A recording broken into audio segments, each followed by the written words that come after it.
Welcome to this week's Fireside Chat with Jesse. I'm joined today by Brian Nethercott, Chief Operating Officer at Capteris. Thanks for joining me, Brian. Hey, thanks for having me, Jesse. I really appreciate it.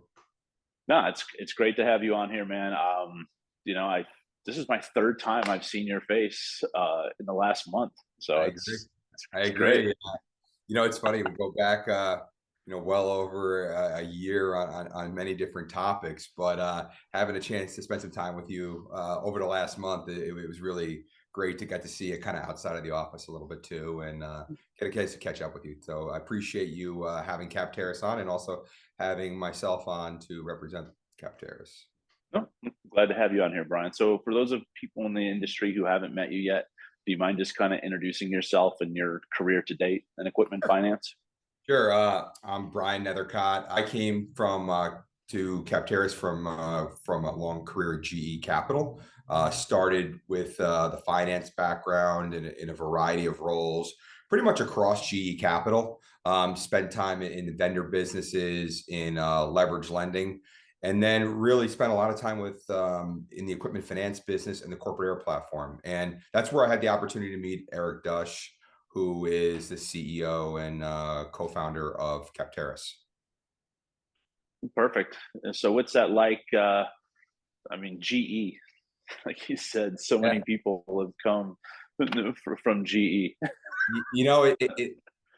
It's really like an alumni network that continues to grow to this day. I've had some of my greatest career memories, but also some great friendships that were built at GE.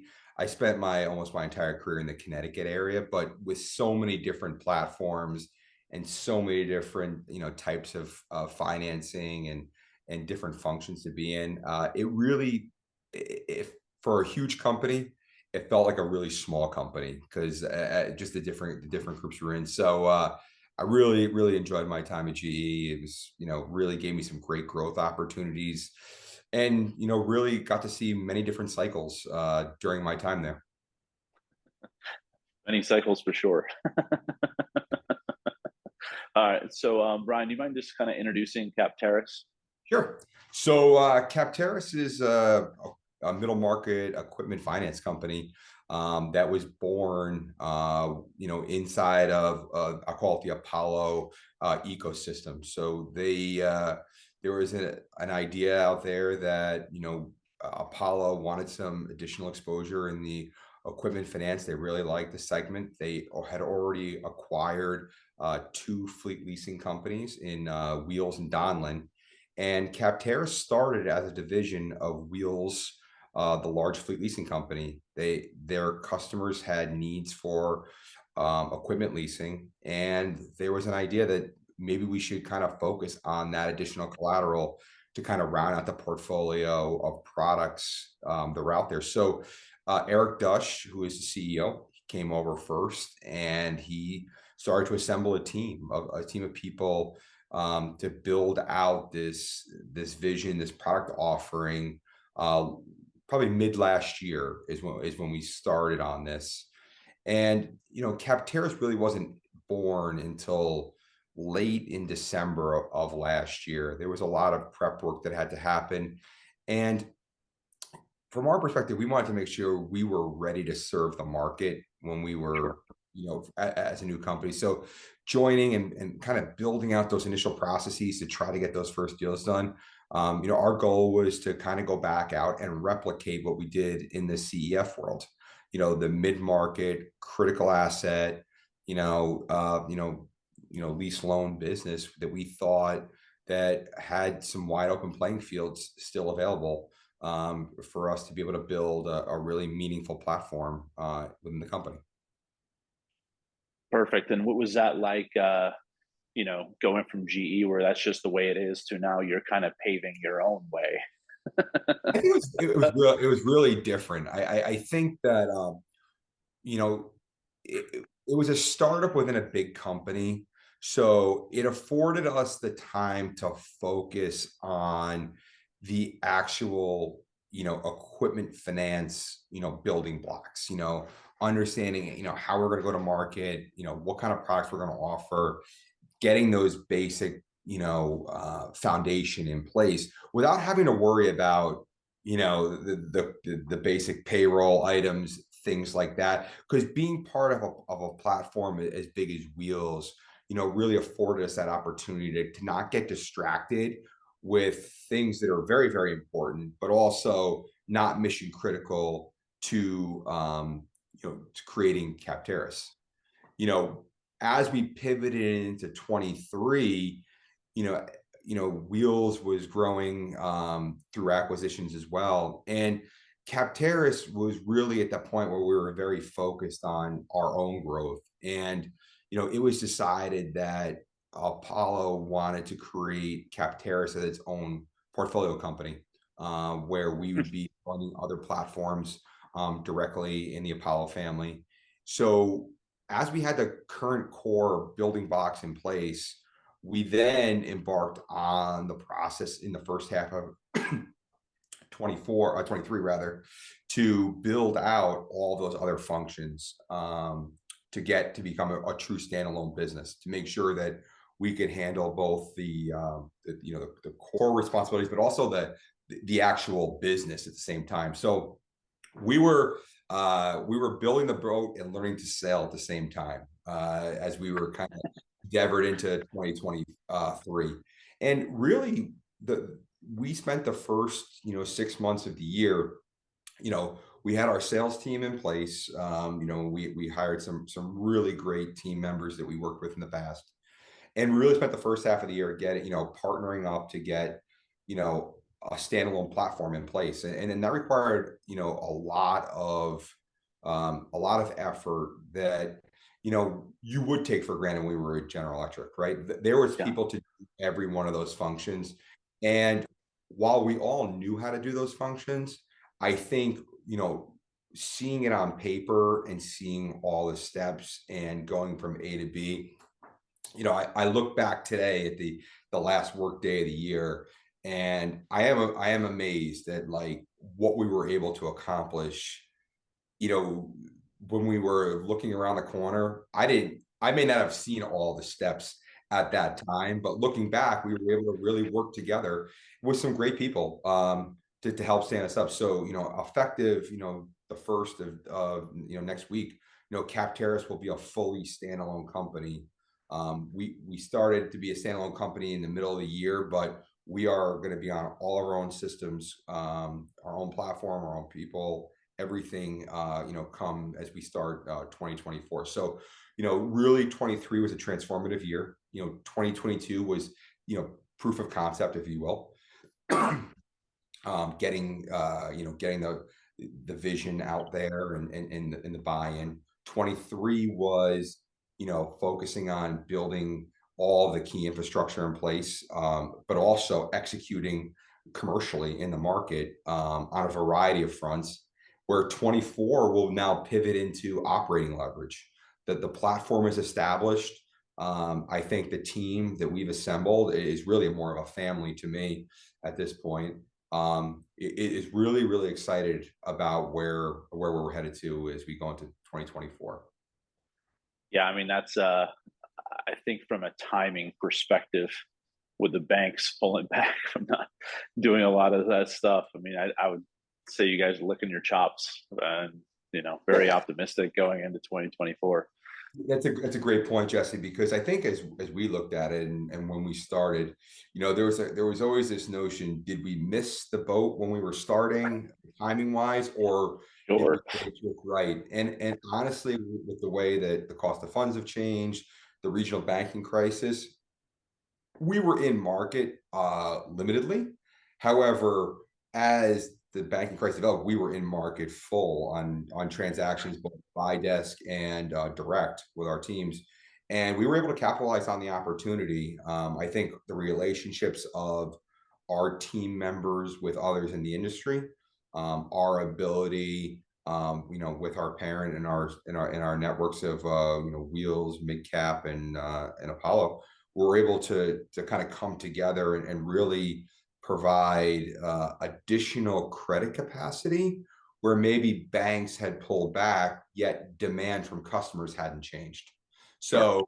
So, I think it was just kind of a movement of those opportunities, but, it's been really, a great opportunity. I just going back to middle of 22. I appreciate the approach that you and Eric had as you were methodically looking to set up this stuff. Um, you guys were very thorough, but obviously, based on the way things have gone, I think there was a method to the madness. Yeah, and I think we did bring a little of that, like, that kind of that GE process to what we were gonna do. Being inside Wheels too, so a bigger company, there was more support available to us on a variety of fronts, that were out there. But I also think that going through a detailed process and getting to meet some really great industry people, even such as yourself, you know I think a lot of people provide a perspective, and they did it in a really nice way where they would share best practices without really trying to push any one solution. Hey, have you thought of this, or what are your plans on this? And honestly, I think that equipment finance, kind of, if you will, that industry, that group of individuals, that's kind of separates a little bit from other industries I've been part of. There is that um collegial culture that where people are willing to provide some really honest feedback, or if they thought you might be going in a different direction. um you know they allowed us to ask really good questions, and I know that we asked you many as we were going through the process and coming back multiple times, but we always felt that it was a really great opportunity for us to be a sounding board, as we were really trying to determine what path we were going to go down.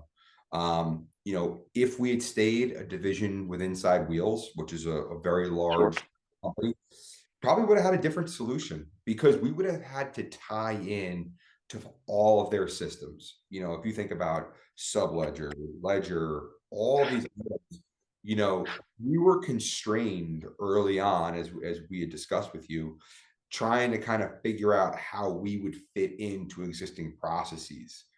The pivot point in 23, I think, unshackled us and allowed us to focus on speed to revenue.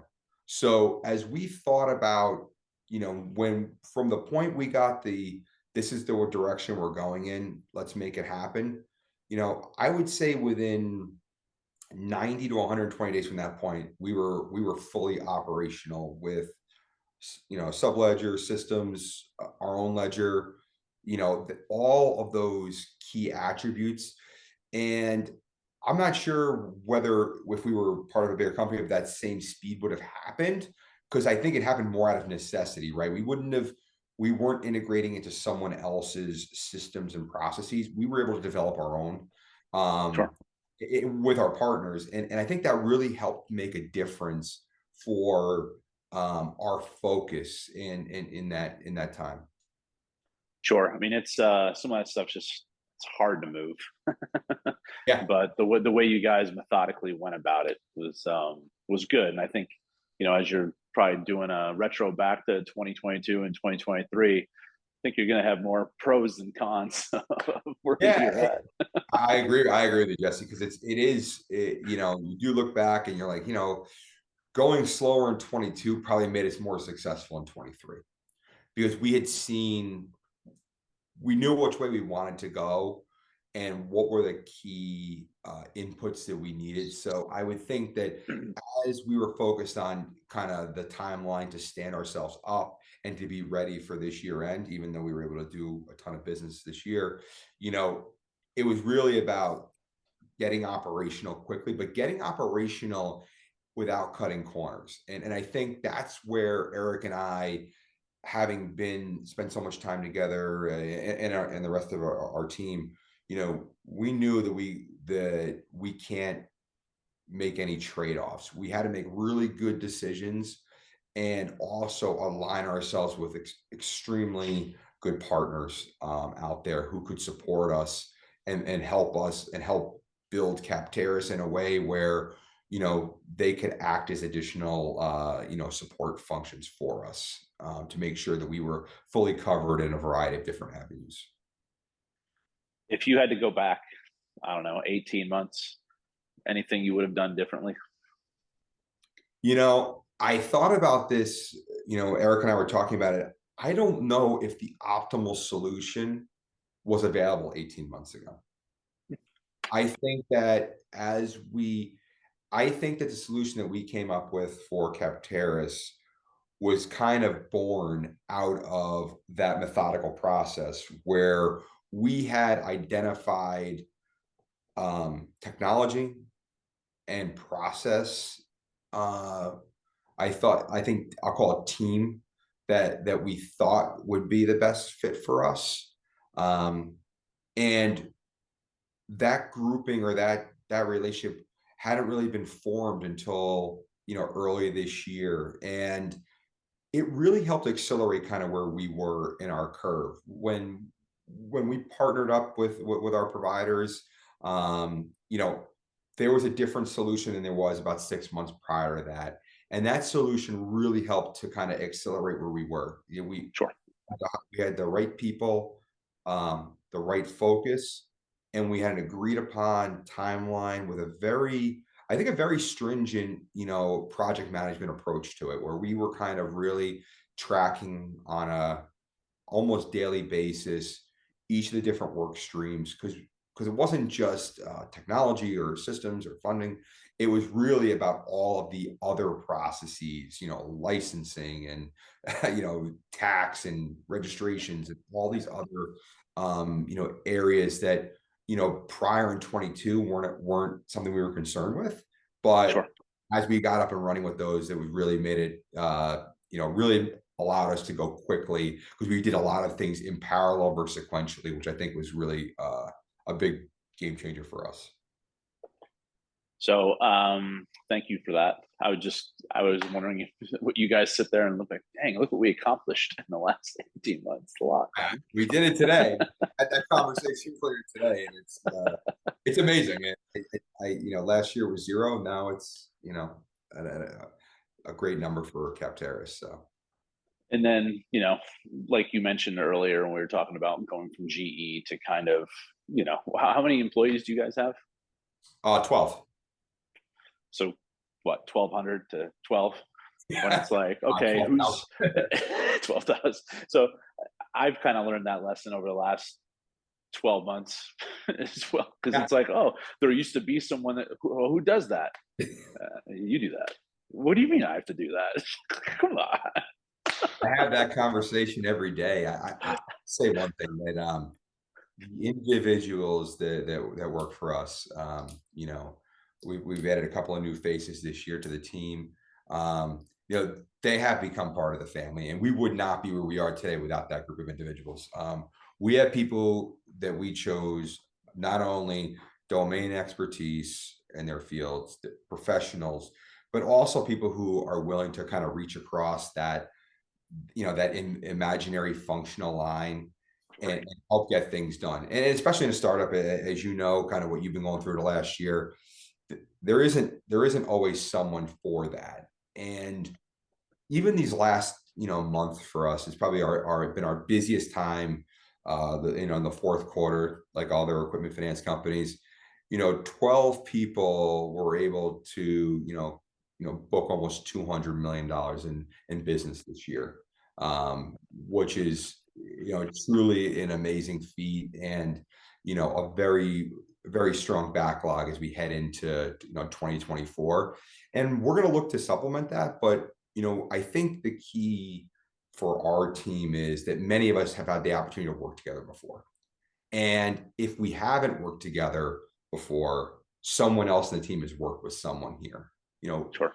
We don't have the luxury of hiring people that we don't know are going to fit in. We have relied on the fact of instant trust, and instant trust is something that I think that many of us had when we all worked together, in different functions. But I know that my partners are going to get something done. I know that the team that we've assembled, are willing to do what it takes to get business closed, documented, funded. Sure. A lot of it is really, for us too, it's new roads. So, in a larger organization, we've seen a deal, hundreds of times, in the Capteris world, a lot of the times as we were doing deals over the last year, it was the first time for this style of deal. And I think which differentiates us is going to be our bespoke offering. We're offering highly structured, transactions that solve needs that, others are not willing to solve or unable to solve. Our risk team, I think is best in class. I mean, we've had, we've being having worked together, we've been through those cycles. So I Sure. think the other item is that we were able to like ask each other really good questions in a way where it's not confrontational, but it's also just like, hey, I know that you have this area covered, but let's just talk about it just in case that we want to, work through it. And our steering committees that we have, our credit committees are made up of industry veterans in overall credit, may not be equipment, and we're kind of Sure. sharing. But our credit committee is based on the leaders in Wheels, in Apollo, and also in a mid cap financial. So some really great minds are kind of opining on the deals we're doing and seeing that the value that we can bring to the table. No, that's fantastic. So this would be an interesting question for you guys on a move forward basis. If 12 people did 200 million, can 12 people do 300, 400, Better. No. 500? So, I think that for Capteris, right? I mean, obviously, operating leverage can only go so far, and what we're trying, what our focus is on is into 24 that we have some short term goals that we need to kind of achieve. I think we have a really good backlog, and we're going to look to add those resources to help us scale the business. Our goal is to be able to build this into a multi-billion-dollar platform. And that starts with, a really good year and a really good team. But we also realize that to grow at the rate that we want to grow to over the next couple of years, it'll sure. require some resources that we have. And we're excited of the prospects, because as the banks are deciding to kind of pull back or kind of refocus their capital based on Yeah. RWA charges, there's some amazing talent in the marketplace that we would be lucky to have come join Capteris. Sure.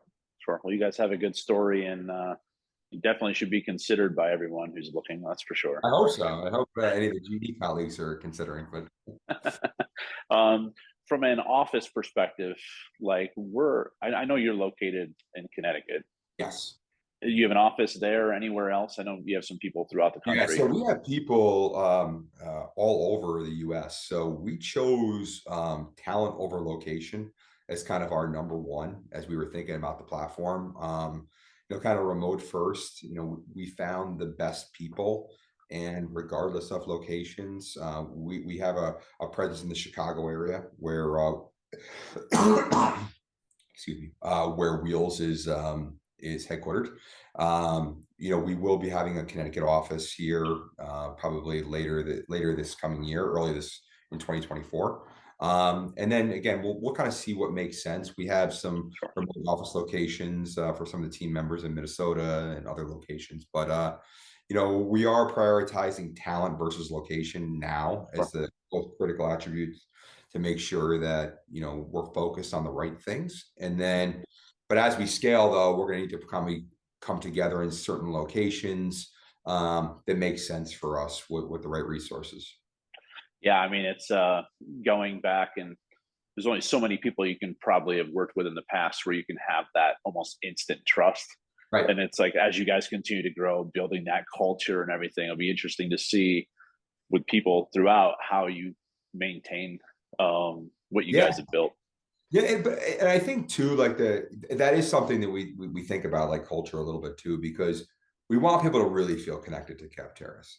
Our goal is to make sure that every single employee feels it on a daily basis, right? We want them to really embrace the mission, what we are, and that'll be hard to kind of assess as we bring on additional people to the business. Sure. The good news is there's a lot of people that are, you know, out there like in the market. They're referrals from others that it's good. Yeah, we had the opportunity to pick up a great resource, the second half of this year from that was available in the market that's really made a huge impact to the Capteris team. And Yeah. she'd worked with us on some other projects, but it was great to have her come and join us, and she's fit really well into the equation. So our ability to integrate will because of the inclusiveness, I think. We try to share, as you're going into a startup, right? I think it's important that people are fully aware of where the business is, what we're focused on, and really those two or three items that they can help drive, right? It's more Sure. throughput, it's making sure customer first, right? Because they're the key, but also as well looking at operating expenses as well too, right? Like where can we make sure that we're spending that dollar in the best possible place to get the most return on it. So, as we share with the teams kind of where we are and our all hands meetings, we do it weekly because we want people to know everything. Sure. You know, Sure. and going through this process, I'll say that there's weeks that things dragged on, and it was really for things on our side, but we want the team to feel comfortable that that we're all into this. We feel that we've got the right backers as far as where they think the industry is going to and where private credit's evolving to right Sure. now. So I think that's really been a great factor in making sure that not only the people we have today feel the mission of Capteris, but also those future people that we're going to bring in to kind of build out the teams are really been really helpful. No, and I really appreciate what you just said. That transparency and communication is just key. I mean, sometimes just having a meeting to have a meeting is like, ugh, but being open to your employees and the organization of where you're at, that's great to hear because that's not the traditional approach to business, Right. in my opinion. And I think having worked together, with the leadership team, we can really have honest conversations with each other Sure. where we can, as any family, right? We can have that conversation and we can all agree that we're going to go focus on this, and we can all go execute against that, right? I think when you can't have that honest conversation, I think that really challenges getting everyone engaged. And we've been so lucky and so fortunate with the group that we have that, you know, people can focus on their core responsibilities, but they also know that like our sales guys, our commercial teams are asking us the questions like, where do we need to be on this to make sure that we get X output? Right. So having the ability to see through from a volume price to output, I think is super critical for making sure that people feel very connected to the business and the mission that's out there. They see where it is. And being in this transformative year of 23 for us, you know, you were part of this big organization. Now you're a small organization, and there's a lot of questions that come with that. How is it going to be different? How are we Sure. going to? But I think what we've done is, and Apollo has had this playbook that they've been running on these other portcos, just like ourselves, portfolio companies. It's been really great. They have some amazing resources that have kind of jumped in and helped out on, getting things, set up for people, making people feel comfortable, knowing that this is what it's going to be. But I also think too, as we focus on 24 and being this is the sole focus and mission of the business, the distractions go a little bit lower, right? And a distraction, while it may be the main attribute of one of the other platforms, for us, we can focus on equipment all the time, whether lending, leasing, critical. We Sure. kind of own our next steps here in our success. The ball's in our court, and I feel that having the right group of individuals focused on this on a daily basis and kind of continue to find that North Star for us as we kind of move forward. Because we are a new organization and there's a lot of stuff that comes with a new organization, making sure that we're compliant and all those Sure. different things I think are great. So sharing with everyone and ensuring that people kind of are with us and are kind of all the oars are rowing together in the boat, I think have allowed us to go farther faster than probably if you had asked me a year ago what I thought, where I thought we'd be at this point, I would not, while I thought we'd be successful, I didn't think we'd be this successful. And that really comes down to the fact of the force multiplier that we've had on our partners that have been able to contribute meaningfully to us, but also our teammates. No, and thank you for that. That's fantastic, Brian. Um, if someone was getting into this industry, any advice that you would give someone that's stepping into equipment finance? You know, I would say that there's a lot of people that out there that probably don't know enough about it, right? Especially young college Sure, students now, right? sure. One thing I would say is that this industry, if you look around, there's some very tenured individuals that have been in equipment finance for a very long time. Yeah, Um, and it's the same names that have been here for, 20 years ago when I was, very young. And I think there's a real opportunity here for young individuals to join the equipment finance industry, learn about it, and really have an impactful opportunity because there is an allure of the Wall Street and the different investment banking, but there's also that around really structured transactions and deals and developing relationships. I think many of the individuals I've come across, the relationships that they've developed over the years speak volumes for how business is transacted. And it's not just and I wouldn't even use the word competitors. We have friends and colleagues from GE that are probably across the entire industry, and that's the way they're viewed. Um, you know, eh, some days you're an investor, some days you're a buyer, some days you're not winning the deal, but then there's days you are winning deals. So I view it as, for someone young coming in, that there is a lot of opportunity. I think that the hard part is being able to see that opportunity today because it's not broadcast all over, the Wall of Street course. Journal and, it's not an IPO and it's not a big, commercial, but it really is a great group of individuals that, I've enjoyed the relationships that I've made over the years. And I really enjoy seeing past colleagues as, at different industry events. Perfect. Thank you for that. And I do ask everyone who comes on the program to give me a little fun fact about themselves. So, what makes you tick, Brian, outside of working at Capteris? So outside of Capteris, so you probably I was a firefighter for 13 years before this. So I was a volunteer fireman for my dad was a fireman. Um, and I started at 18 years old and I did it all the way up until we moved this last time to where we are today. But I've always enjoyed giving back. So I was an EMT as well. It's a little bit different. You probably would think that why would this individual be doing those things who was, in the face, but I really enjoyed, I grew up with it in my house. And I really thought that was going to be my job when I went to college. I graduated right before 9/11. I was a fireman in New York Oh, City on 9/11 as a volunteer outside of the city, but again, we were there. sure, sure. So I saw a lot of things. My life took me in different directions after that, but I really enjoyed helping people, and it's something that it was very very important to me to also give back to the communities.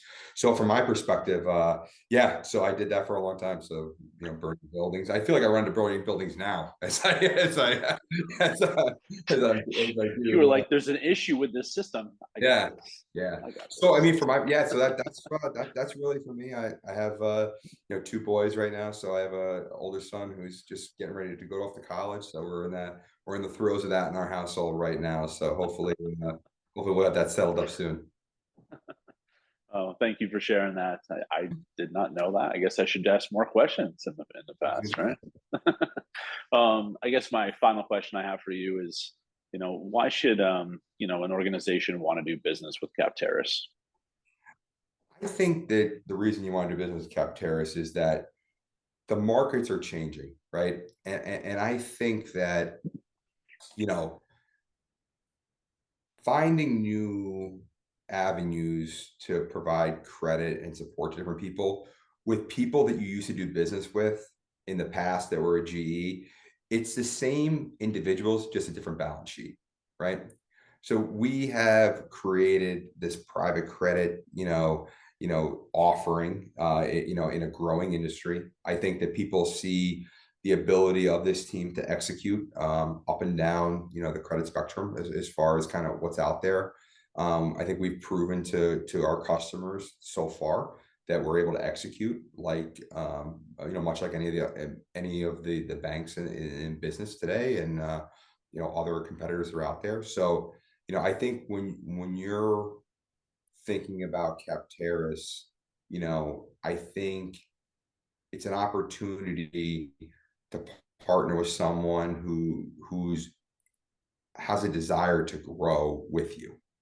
And today, tomorrow, Capteris, our goal is to be there for you, and provide solutions kind of up and down, right? And sometimes we're not going to be able to provide that solution, and we know that. But to be that trusted advisor, I think that our commercial team has become to others in the industry, and be able to, hey, if we're not going to be able to provide something that's in our strike zone, hopefully we can help point you to someone who can. Sure. And even within our greater organization. So from our perspective, we think that we're developing a great solution. For the middle market. We are new, but we are very experienced. I would say the youngest tenure on our team in equipment finance is probably 20 years. We have industry veterans on our team who've had minimum, 25, 30 years, in the space, right? And that's kind of a uniqueness. While the company's new, the team's not new. And the team has been through cycles. We know what we're looking at. You're going to get the A team when we work together and get things done. And I'd say that where I always kind of measure people is on your say-do ratio, right? Do you do what you say, right? Are you going to, or are you someone who's going to, find a way out of something at the end? I think from our perspective that, I measure myself and my team on our say-do ratio. If we say we're going to do it, we're going to do it, and we'll find a way, right? And it may not always be the easiest way or the cleanest way, but I firmly believe that if we commit to a transaction to get it done, we will get that transaction done for you. I think that's something that our teams have come together, and challenges are always going to be there. And I think one of the exciting attributes of kind of where we've come from in years is being able to find that solution. And an old boss used to mentor me, and he used to always say, we want people to see the duck, not the duck's feet, right? So whatever happens below the waterline, that's where no one cares. They just want to see above and get things done. Whether we create anarchy behind the scenes, not that we want to do that, but we want to be able to work behind the scenes and make it happen for someone. So I will tell anyone that, giving Capteris the chance and giving our team the chance, you're going to get that. You're going to see that transaction through. And I also think too, we'll be the ones to tell you if we can't do it. Our goal is to ensure that, if it's not for us, you're going to find out it's not for us. And that, I think, has been something that, will continue to keep us, focus on the right things for next year. We're not going to be able to provide every financing solution to every customer that's out there, no matter what the price is. I think that staying true to what you want to be and your vision will keep you really successful as we kind of head into 24. No, Thank you for that, Brian. And I also appreciate you being a sport. I know you haven't been feeling that well, and appreciate you getting this recorded today. So, and just a disclaimer from a date perspective, this is going to be published the first Wednesday in January. So, yeah. I want to wish Just everyone and all my friends and colleagues a happy new year. And this is a nice way to end the year for us. So we are wrapped up on our side. So we'll be sharing some more about that in the coming weeks. But thank you very much, Jesse, for having me on today. It's been great, and I look forward to continuing the dialogue with you. I'll see everyone at the Structured Finance Conference in Vegas in February. So if you're there, please reach out and feel free to connect. All right. Sounds great, Brian. Appreciate your time, man. Happy holidays and happy New Year. All right.